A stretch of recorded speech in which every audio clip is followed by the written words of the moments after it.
How to fix Facebook featured photos or highlights not appearing. What's up everyone, in this quick tutorial I'm going to show you guys how you can fix if your profile does not have the highlight option or the photo feature option. So the first thing that you want to do is open in Facebook, head over to your profile first.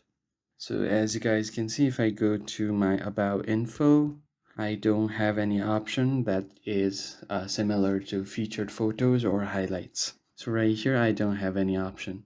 So the only reason that you don't have this is if you see this little dashboard option, then that means your professional account is turned on.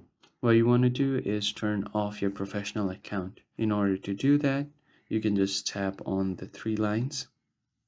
Then here you have an option to turn off your professional mode. So just tap on it and then continue and turn off. So once you do this, your professional mode will be turned off. So as you can see, it's successfully turned off. Now if I refresh, I have an option to turn it back on.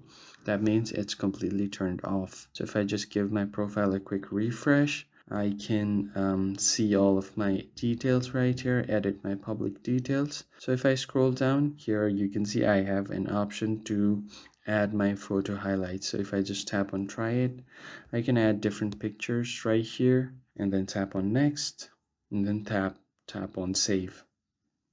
So once I do this, it will create a highlight that will be visible to all of my friends and visitors in my profile. So that's how you can enable a Facebook feature on your profile feature on your profile. If you found the video helpful, hit the like button and subscribe. I'll see you guys on the next one.